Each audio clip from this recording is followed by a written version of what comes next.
Hello, मी प्रतीक्षा आणि आज आम्ही बऱ्याच वर्षानंतर आईच्या आजोळी आलेलो आहोत. ते म्हणजे काजळ हिंपळगाव, जे गाव अहमदपूरमध्ये आहे. एक छोटंसं गाव आहे आणि हा मामा आजोबांचं घर आहे. अगदी जुना वाडा आहे, जुन्या पद्धतीचं घर आहे.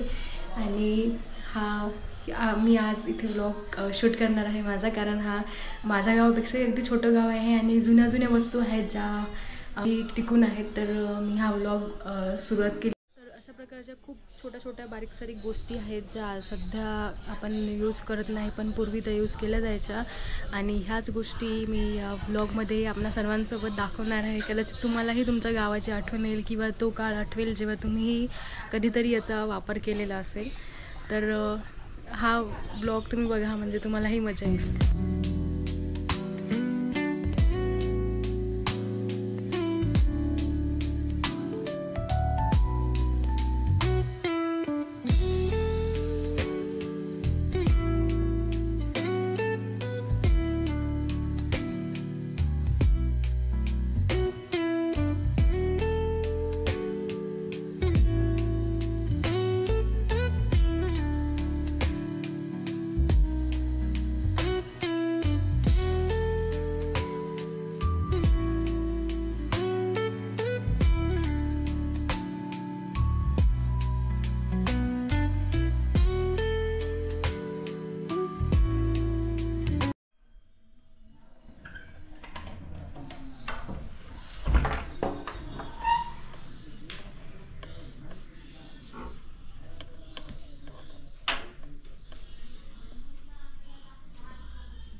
तर पूर्वीच्या काळी वत्तल ही एक पद्धत होती पाणी तापवण्याची, गरम तापवण्याची, ज्याला आधुनिक युगामध्ये आपण गिझर म्हणतो.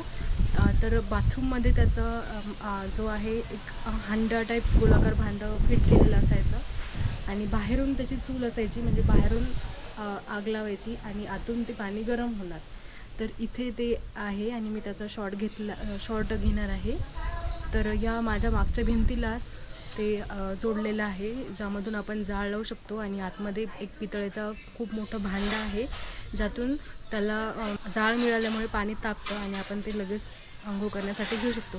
तर ही मी लहानपणापासून बघते की ही पद्धत अजूनही आहे, फक्त त्यांनी इतक्यात बंद केलेलं आहे मामा आजोबांनी वापरणं, आणि त्यांनी आता गिझर बसवलं. पण एक आठवण म्हणून आधुनिक युगात पद्धत पाहायला मिळते, जी बऱ्याच जणांना माहीत नाही आहे. मला त्याचं नेहमीच आकर्षण असायचं, कारण हिंपरग्याला आल्यावर वत्तलमध्ये पाणी तापवून आंघोळ करण्याची मजा काही वेगळीच असायची. तर हा शॉट मी घेतलेला आहे, तुम्ही बघू शकता.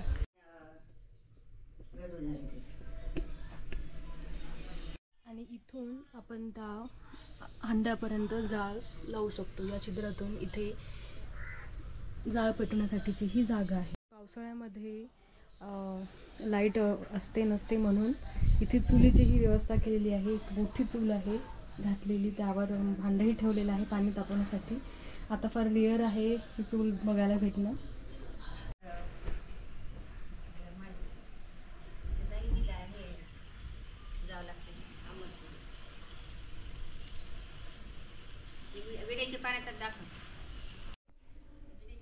आता आम्ही इथे असलेल्या अंगणाची सफर करणार आहे. अंगणामध्ये वेगवेगळ्या प्रकारची झाडं मामी आजीने लावलेली आहेत. तर एक एक झाडाचं सगळ्याची ओळख आपल्याला करून देणार आहेत मामी आजी. प्रत्येक झाडेचं विड्याचे पान, शेवगा, कणेरी आहे, चिक्कूचं झाड, डाळिंब, रामफळ, सीताफळ. तोडून खायचे असले तर खा. सीताफळ आणि ते पेरूचं झाड, पेरू लागले.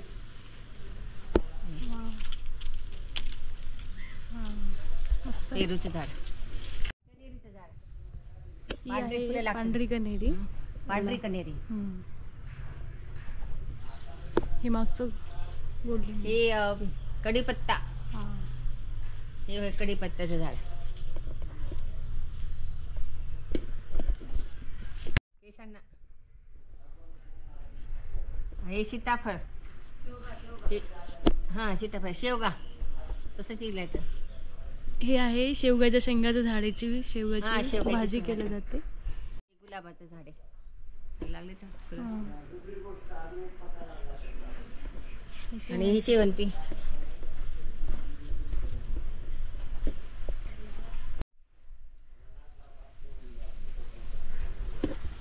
आणि हे जास्वंद, लाल जास्वंद. याला पांढरे फुलं लागते चमेली आणि जाईजुई. जाई. आणि हे असे वेगळे झाड. हे आहे तुरीच्या शेंगाचं झाड हम्म. छोटंसं. हे झालं डबल.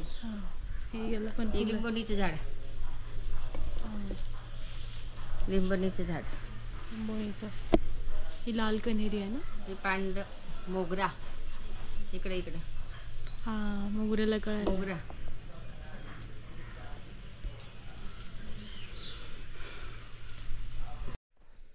इथे हे आहे पांढरं जास्वंदाचं पांढरं झाड. जास्वंद. हे निळा गोकर्ण. निळा गोकर्ण आहे. हा वाला निळा गोकर्ण. आणि ते अबोली. आबोली. आणि करवंद. करवंद. कर्दळी. कर्दळी. कर्दळीचं झाड. मुंगीचा होते बरं येत नाही. फारक्या मुंग्याचा होता. आणि इथे अबोलीच्या फुलाचं झाड. पालक खायचे का? आणि त्याला हे गेल्या आहे वर्षी खूप ब्रह्मकमळाचं लागले ते. झाड. ब्रह्मकमळ. हा. आणि ते वालं हे ते पारिजातक.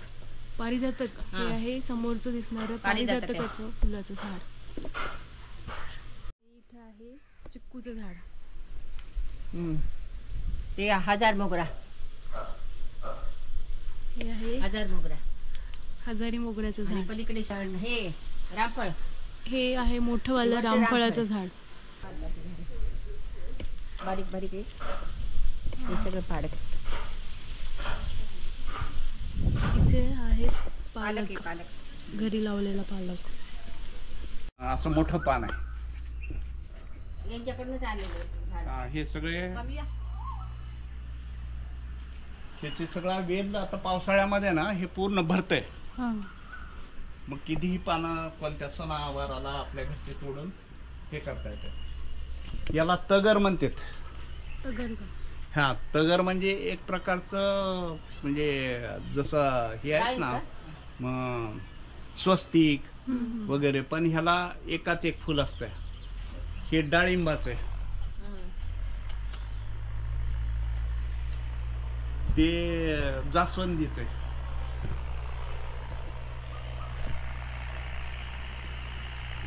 ते एकदम छोटा गुलाब आहे. ह्याला खूप कळ्या येतात. मटन गुलाब. आपल्याकडे आहेत ते इथे. हे ह्याचं आहे निशिगंधाचं. हा. त्याच्या खाली आहे ते हे आहे मनी प्लांट आहे. याला काही गुलबक्षाचं म्हणते, हा, कधी हा. कुणी गुलगोस म्हणते. गुलबक्षीस आहे. हा लातूरला गेले. हे याला मुतखडा वगैरे झाला, हम्म. कुणाला काही किडनी स्टोन वगैरे झाला तर ह्याचे पानं खायला देतात.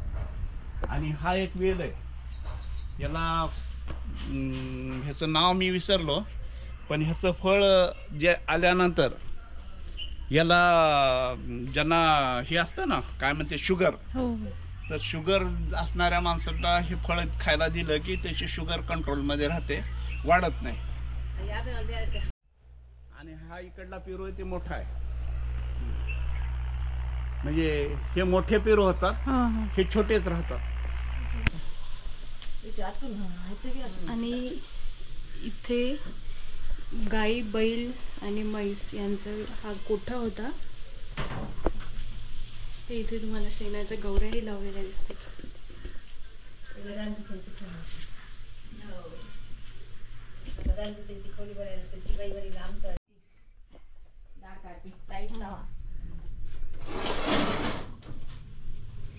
पहिले सोयाबीन मी ठेवत होतो. सोयाबीनची वरी शेंगा येतं. लाईट लावायला येतं.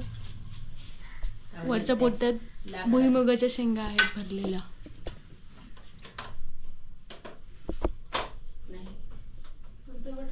ते नाही ते लाईटचे हे पंख्याचे अलीकडे हा तो पंखा लागते नाही तिकडून बंद आहे मामाने बंद केली पंख्याचं बंद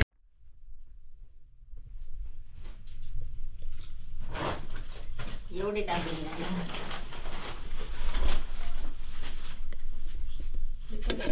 हरभरे असेल संपलाय आता पहिले गवतावर होतं गवत गेले आता हे आहेत 2 झाडावरचे आंबे, ही आहे कच्ची कैरी आणि हा आहे पिकलेला केशर आंबा जो शेतात आलेला आहे आणि नुकतंच घरी पिकवण्यासाठी आणून ठेवलेला आहे. तर पूर्ण कैरी ही पूर्ण भरलेली आहे आणि रसाने हा पिकलेला आंबाही भरलेला आहे.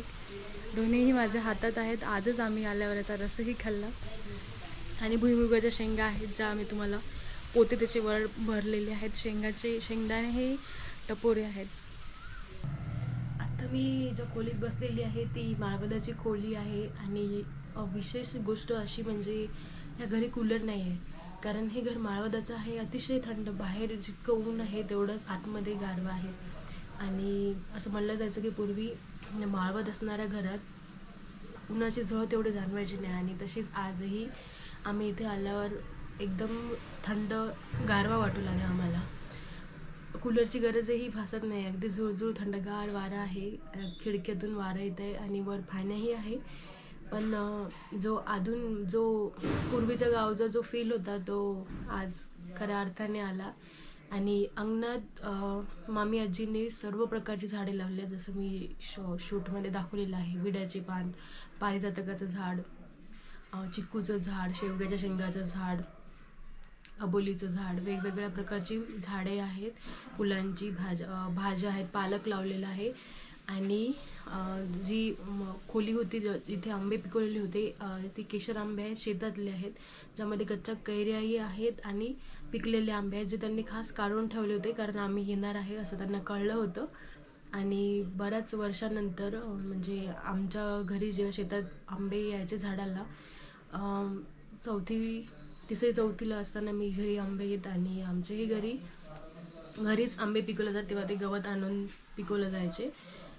तर बऱ्याच वर्षाच्या अवधीनंतर आज पहिल्यांदा घरी पिकलेले आंबे बघण्याचा आणि खाण्याचाही आनंद मिळाला.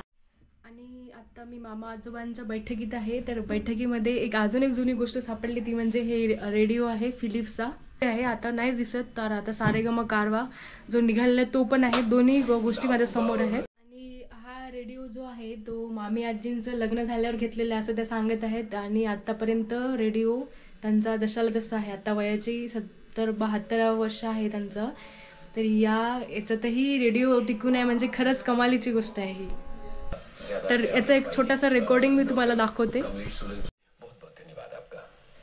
मुझे भी यहाँ पर आके काफ़ी अच्छा लगा और मैं यही चाहूँगा कि जो भी यहाँ पर हमने बातें की है अगर लोग सुने और इसमें से कुछ भी अगर वो ले सके तो क्या होगा कि हमारे जीवन के अंदर वो बदलाव आ सके.